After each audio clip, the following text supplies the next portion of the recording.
સુરેન્દ્રનગર જિલ્લાના થાનગઢ ખાતે ડીવાયએસપી શ્રી રબારી સાહેબ દ્વારા ચૂંટણીલક્ષી બેઠકનું આયોજન કરાયું। સુરેન્દ્રનગર જિલ્લાના થાનગઢ પોલીસ સ્ટેશન ખાતે ડીવાયએસપી શ્રી રબારી સાહેબ દ્વારા ચૂંટણીલક્ષી બેઠકનું આયોજન। સુરેન્દ્રનગર જિલ્લા નગરપાલિકાની ચૂંટણીના ગણતરીના દિવસો બાકી છે ત્યારે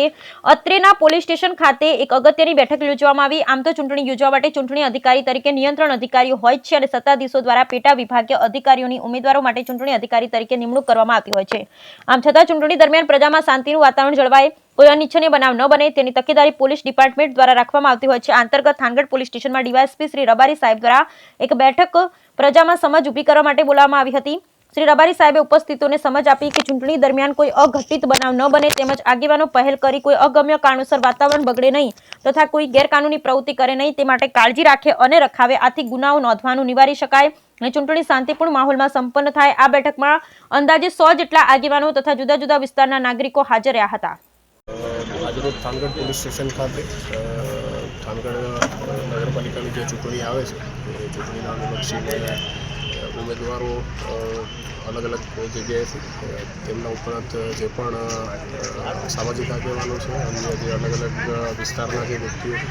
એમની સાથે એક મિટિંગનું આયોજન કરવામાં આવ્યું। મૂળ મિટિંગનો ઉદ્દેશ્ય એ હતો કે કોઈ પણ ચૂંટણીના સમય દરમિયાન કોઈ દ્વારા MCC જે છે એને કોઈ ફોન કરવામાં ના આવે, સાથે સાથે બીજી કોઈ પણ પ્રકારની જે સાથે અંદરની દુશ્મનાવટ કે અંદર વૈમનસ્ય ઊભું થાય એવી કોઈ પ્રવૃત્તિ કરવામાં ન આવે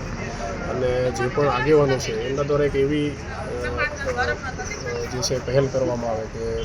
વિસ્તારમાં ચૂંટણીલક્ષી કોઈ પણ ગુનાઓ ના બને, કોઈ માથાકૂટ ના થાય કે જેથી કરીને ભવિષ્યમાં પણ ચૂંટણી સમય દરમિયાન આવી માથાકૂટ થયેલી અથવા કોઈ ગુના દાખલ થતા હોય તો એ અટકાવી શકાય અને એક રીતે સામાજિક સૌહાર્દ ઊભો થાય અને શાંતિપૂર્ણ રીતે ચૂંટણીનું આયોજન થાય એના માટે થઈને ઉમેદવાર અને આગેવાનોનું એક મિટિંગનું આયોજન કરવામાં આવેલું। ફરી એકવાર થાનગઢ પોલીસ અને જિલ્લા પોલીસ વતી અમે ચૂંટણીલક્ષી જેટલા પણ દિવસો છે ચૂંટણી દરમિયાન આ તમામ વ્યક્તિઓને, તમામ નાગરિકોને એક વિનંતી હોય કે પોતાની જે પણ ચૂંટણીની ગાઈડલાઇન છે એનું પાલન કરે અને ચૂંટણી છે એ શાંતિપૂર્ણ રીતે તેનો જે છે એ પૂર્ણ કરે અને કોઈ પણ રીતની કોઈ વિવાદ ઊભો ન થાય એના માટે તેને પોતાનું યોગદાન આપે।